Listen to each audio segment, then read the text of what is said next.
হে কৃষ্ণ। আজকে আপনাকে আমি বলবো মাতা লক্ষ্মী আপনার ঘর থেকে রুষ্ট হয়ে কেন চলে যান। আপনি প্রমাণ করে নিতে পারেন আমার কথা যদি বিশ্বাস না হয়। সমস্ত সাধু গুরু বৈষ্ণব বা জ্ঞানী গুণীজন যে আছে বা সমস্ত শাস্ত্র সবার মধ্যে একটা কথাই বলছেন যে নারীরা স্ত্রীরা চুপ থাকো, অর্থাৎ পুরুষের উপরে কথা বলো না, বা তোমরা রেগে কথা বলো না, বা তোমরা কারোর সাথে খারাপ আচরণ করো না। মাতা লক্ষ্মী জিনিসটা কি জানেন আপনি?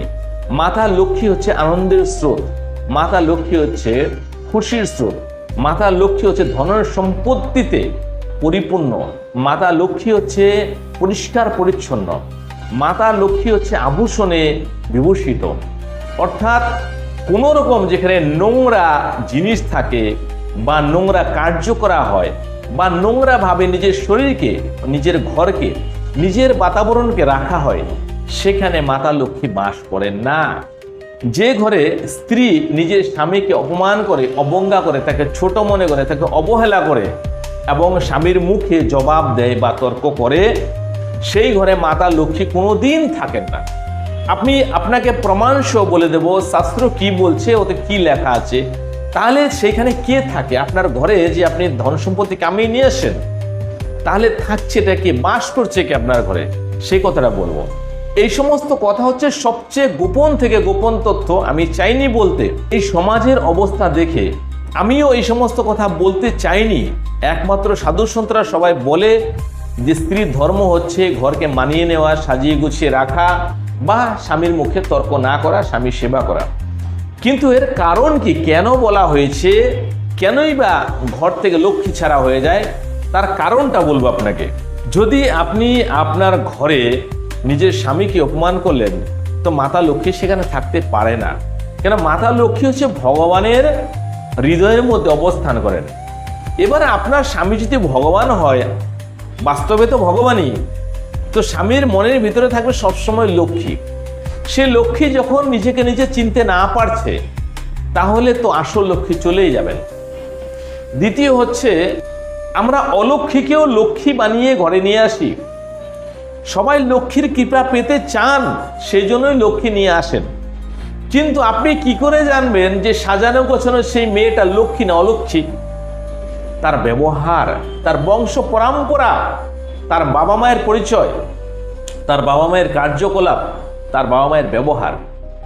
যদি কোনো একটা কুৎসিত মেয়েকে আপনি আজকাল বিউটি পার্লারে সাজিয়ে নেন, তাহলেও সে সুন্দর হবে। যদি আপনি একটা রাক্ষসীর মতো দেখতে মেয়ে, তাকেও যদি সাজিয়ে নেন, সেও লক্ষ্মীর মতো হয়ে যাবে। আবার একটা লক্ষ্মীর মতো মেয়েকে যদি আপনি সাজিয়ে নেন, সেও লক্ষ্মীর মতো হবে। কিন্তু আপনি তো জানেন না তার ভিতরেরটা কেমন। অন্তর্দৃষ্টি দিয়ে দেখতে হবে আপনাকে, জ্ঞান চক্ষু দিয়ে দেখতে হবে, বা তার পরম্পরা, বাবা মা, কার্যকলাপ, বাড়িঘর, এই সমস্ত জিনিস দেখতে। যদি কারো বাড়িঘরের আশপাশে দেখলেন নোংরা, বাড়িঘর পরিষ্কার নেই, বস্ত্র আভূষণ ঠিকঠাক নেই, সাজানো গোছানো নেই, কথাবার্তা বলার কোনো ধরন নেই, মিষ্টতা নেই, মাধুর্যতা নেই, তাহলে সেখানে কি করে লক্ষ্মী বাস করবে? আর সেই পরিবেশ থেকে সেই মেয়েটি কি করে লক্ষ্মীর মতো আচরণ করবে? আর যেই ব্যক্তি, যেই স্ত্রী লক্ষ্মীর মতো আচরণ না করে, তার সাথে কোনো লক্ষ্মী থাকে না। লক্ষ্মী তার গৃহে থাকে না, তার শরীরে থাকে না, তার আশেপাশেও থাকে না, দূর দূরে চলে যায়। মাতা লক্ষ্মী তাকে দেখলে দূরে চলে যায়। কেননা মানুষ যে সমস্ত সত্যটাকে দেখতে পাচ্ছে না, সেটা তত্ত্বদর্শীরা দেখতে পায়, জ্ঞানীগুণীরা দেখতে পায়। আমি আপনাকে বলবো, এই যে প্রকৃতি, এই প্রকৃতির তত্ত্ব বা ভগবান প্রকাশ পেয়েছেন এই 5টা তত্ত্ব নিয়ে। মাটি, জল, বায়ু, অগ্নি, আকাশ, এই 5 তত্ত্ব নিয়ে ভগবান প্রকট হয়েছেন এবং এই প্রকৃতিকে প্রকট করেছেন। অর্থাৎ এই 5টা জিনিস একে অপরের সাথে মেলবন্ধন নেই, আর আমাদের আত্মা তার মধ্যে মেলবন্ধন হতে পারে না। অর্থাৎ আত্মা বাইরের জিনিস, দেহ আমাদের এই পৃথিবী থেকে তৈরি হয়েছে, এই 5 তত্ত্ব থেকে তৈরি হয়েছে। এবার যে এই 5 তত্ত্ব থেকে যে যে জিনিস তৈরি হয়েছে, সেই সমস্ত জীব কিরকম কার্যকলাপ করছে, কি করছে, এই সব কিছু ভগবান জানেন এবং এই 5 তত্ত্ব সব সময় জানে। অর্থাৎ যদি কোনো স্ত্রী মনে মনেও ভাবে তার স্বামীর ব্যাপারে কোনো রকম খারাপ কথা, বা মনে মনে একটা গালি দিল, একটা বকলো, তাতে ও যে মাটিতে দাঁড়িয়ে আছে সে মাটি জেনে গেল, যে রৌদ্রের আলোতে সূর্যের তাপের মধ্যে দাঁড়িয়েছে সেও জেনে গেল, যে অক্সিজেন বায়ু নিচ্ছে প্রাণবায়ু উনিও জেনে গেল। এই সমস্ত তত্ত্ব জেনে গেছে উনি মনে মনে কি ভাবছেন, এবং এই তত্ত্ব থেকেই ভগবান প্রকট হয়েছেন এই প্রকৃতি রূপে। অর্থাৎ আপনি যা কিছু মনে ভাবলেন, মুখ দিয়ে বললেন, চোখ দিয়ে দেখলেন, এই সব কিছুর হিসাব হচ্ছে, এবং এই সব কিছুর বলার বা ভাবনার সব কিছুর ফল আপনি পাবেনই পাবেন। আপনি মিলিয়ে দেখে নেন। যদি না পেত তাহলে যে আজকে 50 বছর আগে 20 বছর আগে ধনী ছিল সে কি করে গরিব হলো, সে কি করে ভিখারি হলো? কেন সে তার অহংকারে কারোর সাথে হিংসে করে, নিন্দে করে তাকে এমন কোনো কঠোর বচন বলেছিল। সে ভাবছে সামনে ভগবান নেই, কেউ নেই, কারোর সামনে আমি বলিনি, আমি তো মনে মনেই গালি দিয়েছি, আমি তো ফাঁকা জায়গায় গালি দিয়েছি, আমি তো শুধু মনে মনে ভেবেছি, কাউকে কিছু বলিনি। তো কি করে সে পরিণামটা আসলো? এই তথ্য যে জানে, সে নিজের যদি দুর্দশা না চায় তাহলে কাউকে কটু বচন বলবে না, এবং বলার আগে মানুষ না ভেবে কোনো কিছু বলতে পারে না। অর্থাৎ মনে মনে ভাবনা হবে, সেটা মুখ দিয়ে বেরোবে। মুখ দিয়ে বেরোনো যেই কথা আর মনে ভাবা সে কথা একই কথা, পরিণাম আপনাকে পেতে হবে। এবার যদি আপনি একজন স্ত্রী হন, আপনার স্বামীর ব্যাপারে আপনি কি ভাবলেন, কোন জায়গায় দাঁড়িয়ে ভাবলেন, কেন ভাবলেন, সেই সব কিছুর ফল আপনাকে পেতে হবে।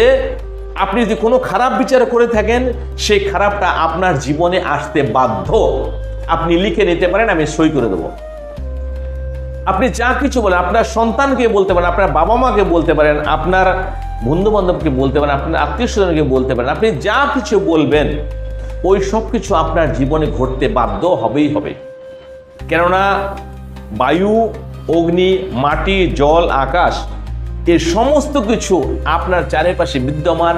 এনারা সব কিছু দেখছেন, শুনছেন এবং কন্টিনিউ কার্য করে যাচ্ছেন আপনার কথা অনুযায়ী, আপনার মনের ভাবনা অনুযায়ী সেই কার্যকে সম্পূর্ণ করার জন্য। এবার আপনি যদি পাপ আত্মার লোক হন তাহলে আপনি পাপের কথাই ভাববেন, লোককে ঘৃণার নজরে দেখবেন, আপনার স্বামীর সাথেও তর্ক করবেন, ওকে নিচু ভাববেন, ওকে গরিব ভাববেন, বা অসুস্থ ভাববেন, বা কমজোর ভাববেন। এই সমস্ত ভেবে নানান আপনি জল্পনা কল্পনা করবেন এবং মনে মনে বা মুখে মুখে বিড়বিড় করতে পারেন। আপনি জানেন কেউ দেখছে না, সব কিছু দেখছে।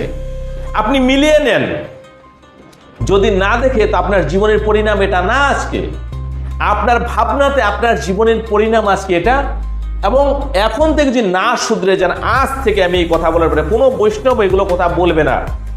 আমি সমাজের মঙ্গল চাই, যে আমার এই ভিডিওগুলো দেখছে তার মঙ্গল চাই বলে এই কথাগুলো আমি খুলে বলছি, যে কোনো বলা উচিত না। আপনার মঙ্গলের জন্য বলছি, আপনার ভবিষ্যতের নিজের এবং স্বামীর এবং সন্তানের ভালোর জন্য বলছি। আজ থেকে কারো ব্যাপারে দুর্ভাবনা ভাবনা বন্ধ করে দিন। যখন দুর্ভাবনা আসে আপনি কৃষ্ণ কৃষ্ণ বলুন, রাম রাম বলুন, রাধা রাধা বলুন, কত নাম আছে, শিব শিব বলুন, মহাদেব বলুন, কিন্তু তবু কারো ঘরে খারাপ ভাববেন না। কারণ প্রতিটা জীবের সৃষ্টিকর্তা ভগবান, পালনকর্তা ভগবান, বিনাশকর্তা ভগবান। উনি যেভাবে করবে। আপনি কেন তার ব্যাপারে খারাপ ভাবছেন? আপনার ভাবনা কিন্তু ওর উপরে যাবে না, পরিস্থিতি আপনাকে এমন করে দেবে আপনার জীবনে সেই জিনিস ঘটবে। এবং আরেকটা গোপন কথা বলে দেই, মাতা লক্ষ্মী কেন আপনার বাড়িতে বাস করবে না, সেটা যখন সমুদ্র মন্থন হয়েছিল মাতা লক্ষ্মীর জন্য, তখন কিন্তু ডাইরেক্ট মাতা লক্ষ্মী আসেননি। লক্ষ্মী মাতার আগে দরিদ্রা দেবী প্রকট হয়েছিলেন। উনি কিন্তু সুন্দর লাল বস্ত্র ধারণ করেছিলেন, খুব সুন্দর লাগছিল দেখতে। কিন্তু যখন দেখলো উনি দরিদ্রা দেবী, তখন সমস্ত দেবতা পিছিয়ে চলে গেল। তখন মাতা দরিদ্রা দেবী বললেন, যে দেবতাগণ আপনারাই বলুন তাহলে আমার স্থান কোথায় হবে, আমি কোথায় থাকবো? তখন দেবতারাই বললেন যে হে দরিদ্রা দেবী, তোমাকে অবশ্যই আমরা স্থান দেব। যে সমস্ত ঘরে প্রতিদিন কলহ হয়, একে অপরের সম্মান করে না, স্ত্রী স্বামীর কথা শোনে না, এবং মিথ্যা কথা বলে এবং রেগে থাকে, ওই সমস্ত ঘরে তুমি অমঙ্গলকে নিয়ে থাকো, তুমি তাদের মন দিয়ে সেবা করো। সেজন্য মাতা দরিদ্রা দেবী ওই সমস্ত ঘরেই নিবাস করেন যে সমস্ত ঘরে এই ঘটনাগুলো হয়ে থাকে, এবং দেখবেন তাদের ঘরে টাকা আসছে তো প্রচুর, কিন্তু থাকছে না, কোনো না কোনো অমঙ্গল হচ্ছে, অমঙ্গল ঘটাচ্ছে, যারই হোক যেভাবে হোক কিছু না কিছু ঘটনা হচ্ছে, আর পয়সা বেরিয়ে যাচ্ছে, আর সুখ শান্তি সব নষ্ট হয়ে যাচ্ছে। বাড়ি ঘরের চেহারা জঘন্য, লোকের চেহারা সুরত, জামা কাপড় বেশভূষা সবকিছু বেকার। কেননা সে এই কাজটা করে, যে কলহ করে, স্বামীর কথা শুনে না, বা মিথ্যা কথা বলে, বা প্রতারণা করে, বা মনের মধ্যে খুব রাগ নিয়ে থাকে। এবার যদি এই কথা জানার পরে আপনি রাগ করেন বা স্বামীর সাথে বিরোধ করেন, তাহলে আপনার ঘরে আপনি 100% লিখে নিতে পারেন আপনার ঘরে মাতা লক্ষ্মী থাকেন না, প্রবেশ করেন না। আপনার ঘরে দরিদ্রা দেবী আছে, আপনাকে দরিদ্র বানিয়ে ছাড়বে, এবং আপনার কোনো না কোনো অমঙ্গল প্রতিদিনই হবে। যদি এই কথা জানার পরে আপনি সাবধান হন, তাহলে আপনি মানুষই না। অর্থাৎ আমি যদি বলতে চাই, বিয়ের সময় যেটা পরিপাটি করে এক একটা মেয়ের বিয়ে হয়, যদি ওটা না দেখে একটু চরিত্র দেখা যেত, একটু সভ্য, একটু কালচার দেখা যেত, তাহলে মনে হয় ঘরে সত্যি সত্যি লক্ষ্মী আসতো। কিন্তু 2-4টা টাকার লোভে, 2-4টা সোনার টুকরা লোভে সেই সমস্ত অলক্ষ্মীকে লক্ষ্মীর মতো সাজিয়ে নিয়ে আসে বাড়িতে, এবং পরে দেখতে দেখতে দেখা বাড়িটার মধ্যে লক্ষ্মী জিনিসটাই, স্ত্রী জিনিসটাই হারিয়ে গেছে, অলক্ষ্মীতে ভরে আছে। অর্থাৎ সেই নারী অলক্ষ্মীকে আমন্ত্রিত করে নিয়ে আসছে, এবং যে সমস্ত ঘরে ওই সমস্ত নারীকে এই 2-4টা টাকা পয়সার লোভে সুন্দর দেখে নিয়ে চলে আসে, বাবা মার চরিত্র বা ওর চরিত্র না দেখে, ব্যবহার না দেখে, তাদের কাঙ্গাল করার জন্য সেই অলক্ষ্মী দেবীকে বা দরিদ্রা দেবীকে আমন্ত্রণ করে নিয়ে চলে এসছেন। একটু বিচার ভাবনা করুন, একটু জ্ঞান উদয় করুন। এই সমাজে টাকা পয়সা সবার কাছে আছে কম বেশি, অন্যের ঘর থেকে কিছু না আনলেও আপনি না খেয়ে থাকবেন না, বা না খেয়ে বড় হননি। এই লোভের জন্য চরিত্রহীনদের, লক্ষ্মী শ্রীহীনদের বাড়িতে নিয়ে এসে সাজিয়ে, বিউটি পার্লার থেকে লক্ষ্মী সাজিয়ে, এটা কিন্তু মহা অন্যায়। আর এই জন্যই পরে এমন দুর্গতি দুর্দশা হয়, আপনি ভিখারির মতো যেমন ভিক মাংতে যান, তেমন একদিন আপনাকে ভিখারি বানিয়ে দেবে। এই সমস্ত নারী যদি আপনার ঘরে প্রবেশ করে, অর্থাৎ বিয়ে শাদীর আগে আপনাকে হাজারবার চিন্তা করতে, আপনি কি ভিক্ষা করতে যাচ্ছেন, নাকি আপনি খুশিতে নিয়ে আসতে যাচ্ছেন কোনো একটা লক্ষ্মী, তাহলে আপনার কোনো ভিক্ষা মাংতে হবে না। না হলে একদিন এমন আসবে, ওই নারীর জন্যই আপনাকে ভিক্ষার পাত্র হতে হবে, আপনাকে ভিক্ষা করতে হবে।